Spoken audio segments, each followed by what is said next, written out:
Hey guys, welcome back. Aurabomb here, bringing you our next live deck profile, the new updated Ultra Necrozma. And you can kind of think of this deck profile as like Ultra Necrozma and or Latios Malamar deck. Ultra Mally's or Lady Mally. I guess Lady Mally, Lottie Mally. I don't know what you call that deck. But the deck's just going to be you guys know that Malamar is one of my favorite archetypes to play. English is hard, guys. Forgive me. But this is going to be the new updated version with Viridian Forest and things like that. Before we get into the video, let me know which is one of your favorite decks to play. Which is one of your favorite decks to play now, and what you think is going to be one of your favorite decks to play post Lost Thunder. There's going to be quite a few changes to the meta, so let me know what you guys think in the comments down below. I do want to give a shout out to Kate because she is awesome and she gave me her deck to profile this with, so it's really easy because she's probably going to be building this after the set comes out. So we used her deck to build this, I guess, so I don't have to constantly be taking apart decks nonstop because that stuff is exhausting. But anyways, what is a Malamar deck without the engine? Now, I guess I'll discuss it as we go on, right? We have a 4/4, of course, in-game Malamar. You kind of need 4/4. Like, you can't afford to prize them. You can't afford to not have like less than 2 on your bench at all times. Having 3 is really strong. I do have some rainbow rares in here. Do be patient with me. I know that you guys sometimes don't like the rainbow rares because they look bad on camera. I understand, but it's fine. It's not a big deal. Malamars are just here to kind of set up our attackers. So that's pretty good. Psychic's in a pretty decent place right now. And Ultra Necrozma is good because it's one of those few non-tag team Pokemon that can take tag team knockouts, which is why we want to play Ultra Necrozma post format. Being able to hit those numbers is so nice. Being 190 HP is nice. It's not even that big of a deal versus Guardy because you already remove all your energy. So Guardy doesn't have that much of a, or not all of them, but one. You remove all of them but one, which means that Guardy has a harder time knocking you out. They're not going to have that hard of a time, but it's harder than, you know, having to attach multiple energies, right? But yeah, this is why we want to play Ultra Necrozma, which we do play 2 of. You can't play 3. I think you might want to play 3, but it's kind of hard to make space in this deck. We went through so many iterations of this deck, guys. I need you guys to know we suffered. We suffered recording this video for you guys because we had to build a list that was really good, and I feel like we got there. I feel like in the end of the day, we actually got to a really good list. Now, we did take a lot of inspiration from the Japanese list at first, and then made changes as we saw fit. We played this against Pikarom, which means that this deck can now handle Pikarom. That's very important, because that's going to be one of your hardest matchups. I feel like you can handle, to an extent, the other build, what's it called? Zapdos, Jirachi, because you have access to Giratina. Now, if your Giratina is prized, that sucks, but for the most part, you should be able to handle that matchup. And of course, you already handle things like Zora because you can hit 210 easily. You already handle things like, well, anything that has 210 HP and Lost March, which Lost March gets better because of Pokemon communication. Do not sleep on Lost March.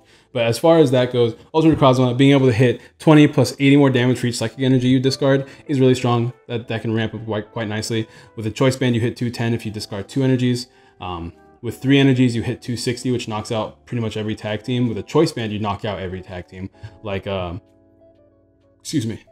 With a choice band, you knock out every tag team, including Eevee, Snorlax, and Venusaur. Even if they have, no, actually, that's not necessarily true. But yeah, you should knock them out if they don't have the muscle pads on or anything like that. So that's pretty nice. We're playing 1 Dawn Wings. That GX attack is just too strong. That ability is too strong. Being able to hit a solid 120 is really nice against these Psychic Weak and these just non-GX decks in general. And GX is just, it's a game ender. Like, it's really, really, really good. So you want to have that GX attack on hand often. And we're playing 1 Giratina. We had 2. The problem with it is that leading Giratina is one of the worst things. You can deal with leading the Ultra Necro. You can deal with even leading Dawn Wings. And you want to lead Malamar most of the time, or in-game most of the time. But you don't really like leading Giratina. Giratina, you want your discard pile. Giratina is a 3 retreater, and Giratina is a problem. It's like bench space is so important in this deck because we're playing a lot of cards that need to be on our bench that you can't afford to have Giratina down unless you know you're attacking with Giratina in that game. So it's not great leading with it for sure. But as far as like bench space being useful, we have 1 Marshadow because Marshadow is broken. And I was really debating playing Marshadow in this deck at first, but not only is Marshadow a good way to essentially disrupt your opponent heavily, especially with all these stage 2 decks running around, but it's just extra. It's just another way to dig through your deck. And this deck, you need to dig a lot early game. Ideally, in a perfect world, you get down 3 Inkays and 1 Jirachi with a Pokemon in the active. That's like best case scenario. And with Marshadow, you're able to push those turns. to be able to hit those things. So that's really nice. And then we're also playing another Marshadow. Marshadow GX is hyper, but you guys can tell, right? Yeah, you guys can see what it is, right? Marshadow GX is mainly there so that we can knock out Zoark, so we can knock out most often Pikaroms and their auras and the tag team cards, because it's kind of hard to beat without this Marshadow, but this Marshadow gives you a really nice swing turn. In a perfect world, you can use Dawnwing's GX attack with Marshadow, so you can take 2 knockouts with Marshadow. That's kind of the game plan versus that matchup. We didn't get to do it in the video, but that's ideally what you want to do with Marshadow. But being able to attack with Ultra Necrozma's attack means you hit 200 with weakness with just 2 energies, a metal and a psychic. Which is really easy to get the metal with the Viridian Forest Stadium, which we'll talk about as we get there. But being able to get a specific energy in this deck is why this deck became so much better. It's also the reason why I'm saying that you can replace Ultra Necrozma with Latios tag team, because just like how you can get the metal energy with Viridian Forest, you can get the water energy with Viridian Forest. It's not different, you just don't play Beast anymore. But that deck doesn't really need Beast because you hit 240 off the jump, so it's not even that big of a deal. And you already play Escape Boards, right? So you can just attach a skateboard to Latios and you can switch for free. So you just play an extra skateboard probably in that deck and remove the beast energy. But once again, and then I guess in that case too, you could probably remove the Marshadow altogether, because what do you need the Marshadow for anymore? Because you already hit that 240 number anyways. This is for you, Kate. Sorry about that, guys, just dealing with some password situations. But yeah, so like you would make slight changes, like small changes obviously, because you don't need things like Marshadow GX anymore. You don't need the Beast energy because you're not playing. I guess you're still playing this Ultra Beast, but it's not really worth keeping it for, things like that. But overall, you can make small cuts, but I think Ultra Necrozma's... I'm going to go off the camp of saying Ultra Necrozma is better. We are still going to maybe record it. I'm not too sure we're going to record it, but we're definitely going to play it on our own time to see if it's better than the Ultra Necrozma, only because, you know, it's worth testing. It really is worth testing because you can make some small important cuts. But at the same time, for Latios tag team, you need to have 3 Malamars down guaranteed, or else you can't pull off the combo because you have to discard all your I think you have to discard 3 energies. Yeah, so you have to discard 3 energies, and that's 3 psychics, and you have to switch to another one and things like that. So, but Ultra Necrozma, it's a little bit easier to play because you only really need 2 psychic energies and a choice band to take knockouts and everything. But you know, it's back and forth, right? But I figured I'd talk about that now because I'm not too sure if I'm ever going to do a deck profile of that deck list, and people are going to ask questions. I know people love to ask questions and comment, and I love all the questions, guys. I'm not trying to say I don't like them, because I do. They are greatly appreciated. And if you have that question, that means somebody else probably has that question. But that's going to be the Pokemon, guys. Let's go over the items. I just got to organize everything really quick. There we go. All right, so lots of ball search in this deck. Oh, wait a minute. And then we have Jirachis. I forgot about that because they're in the middle of my supporters for some reason. There we go. We play 2 Jirachi.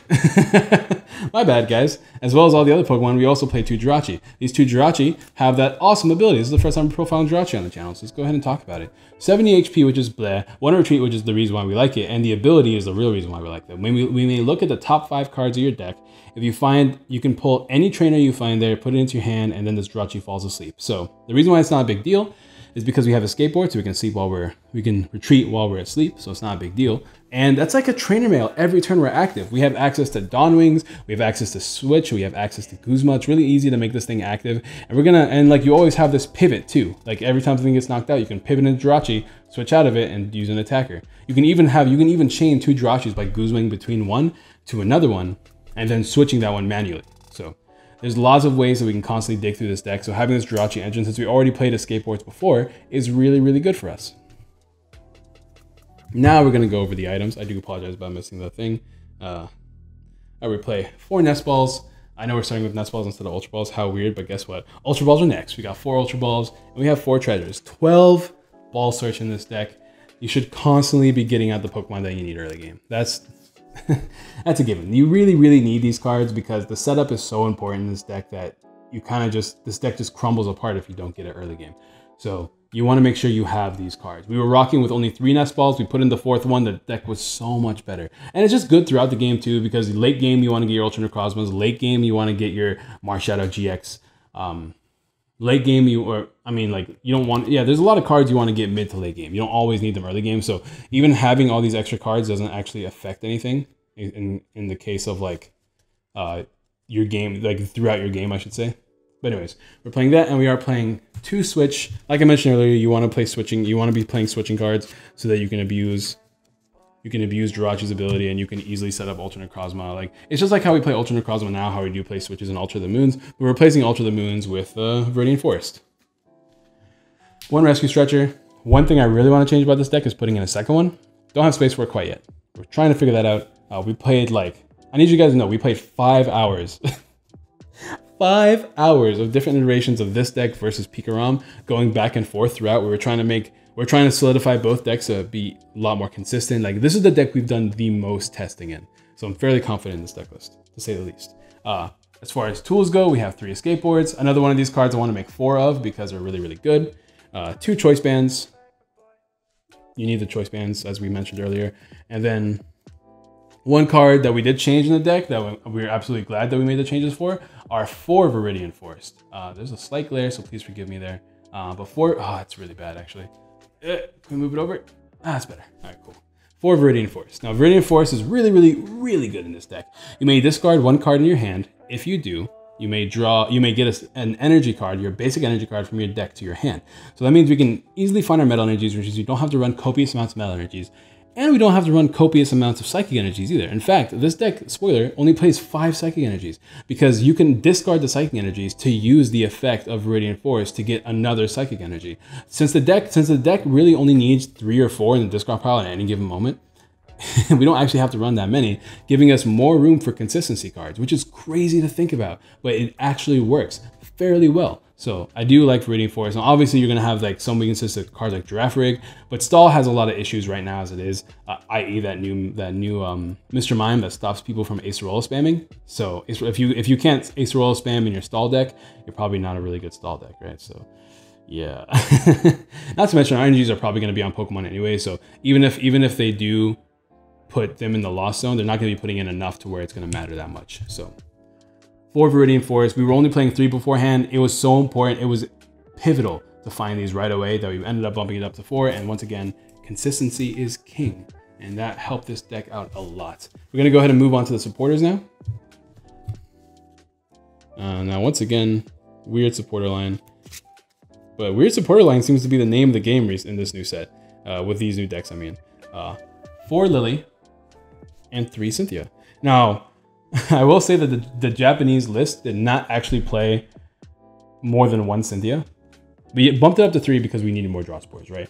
Because we took out Lele. We don't play Tapu Lele GX. I don't really like playing Tapu Lele GX in my Malamar builds because it's a bench space that I don't want to be taken anyways. So I like to bump up my supporter count. And I like to bump up my supporter count to compensate for it. But we have cards like Jirachi, which would help us a lot. This deck was also playing Acrobike, but Acrobike just wasn't doing enough for us. We rather just draw into draw supporters as opposed to draw into Acrobikes that have a chance to get us draw supporters. So we bumped up the draw support count to 7. And one thing I really want to play in this deck is Erica as well. I might even play Erica over a Cynthia. Maybe play 2 Ericas and 1 Cynthia because apparently 1 Cynthia is all you need. Once again, it has the same effect that we talked about with Pikarom last time, where you're not really looking to shuffle cards back into your deck. You're looking to get more cards into your hand. So that's why we're playing only 3 Cynthia and 4 Lily, because Lily's just better. Plus, we want to get turn 1 Lily, so you can never hate a turn 1 Lily, right? And then we play 4 Guzma. That's it for the supporters. No Acerola. There's no need for Acerola. There's no need for all these other cute supporters. We were playing Judge, but we put in Marshadow instead. 4 Guzma once again because we're doing a lot of switching because of Ultra Necrozma, because of Jirachi. And that's it for our supporter line. We don't really need much else. As far as the energies go, we're going to go ahead and just cover these right now. 3 metals, 1 beast, and like I mentioned earlier, 5 psychic energies. Viridian Forest is a huge card. Viridian Forest is almost like the equivalent of playing 4 extra energy cards. So I know you're looking at this and going, he's only playing 9 energies and only 5 psychics. That's crazy. That's got to be inconsistent. But if you count Viridian Forest, which you can always slap down, I don't think there's any cards right now that can stop you from playing a stadium.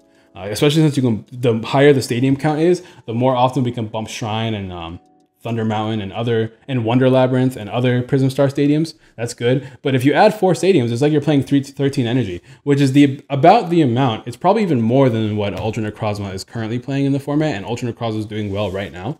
So if you think about it like that, it's actually really good. Not to mention you have lots of cards you want to discard, like Psychic Energies and Giratinas. And then even if you have too many stadiums in hand, you can just discard stadiums. And then discarding cards from your hand and failing the search is really good for cards like Lily as well as thinning your deck in general in case your opponent wants to judge you or something like that. Viridian Forest is so strong in this deck, and it's the reason why this deck is bumping up a tier in my opinion. This deck is going to be so strong. And Latios tag team is the same thing. You're hitting 240 and you are weak to fairy. But once again, just like with Necrozma, it doesn't matter too much, and it's way easier to Oko. It's way easier. Actually, I don't know. It's about the same. It's the same to easier. It's the same way to Oko. English. Okay, sorry about that, guys. it's the same amount of energies to Oko using Ultra Necrozma than it is tag team, but you get the added benefit of having a really strong GX attack that makes you immune to things, as opposed to like a GX attack that auto wins Night March, which you should already win Night March anyways because you're a non-GX deck that's really easy to set up. Because you can take knockouts with even Malamars as well as Giratinas and things like that. And you have Dawnwing's GX attack, which is good, but it's really strong GX attack means you can set up your board even if you're behind on Malamars, as well as be immune to attacks as well. So you actually usually get a chance to take 2 knockouts before you go down if you need to go down. Hitting 240 is just nice as well. So like there's an argument to play either or. I'll let you guys know in the future which one I like the most after playtesting this. I've already playtested this, so I'm gonna give it a couple of days and playtest the other one, and we'll see how we like it from there. But don't forget to drop a like on this video if you have not already, guys. Don't forget to subscribe, share, all that good jazz. It's greatly appreciated. Let me know what your favorite build of Malamar is. That probably should have been the question of the day, but whatever. Answer that one too. Let me know what your favorite version. I personally love Spread Mally the most, but Ultra Necrozma is my second favorite. I think my least favorite is Gas Cannon because it feels the most boring, but let me know what you guys think in the comments down below. Don't forget to drop a like, subscribe, share, all that good jazz, and I'll see you guys next time. Peace.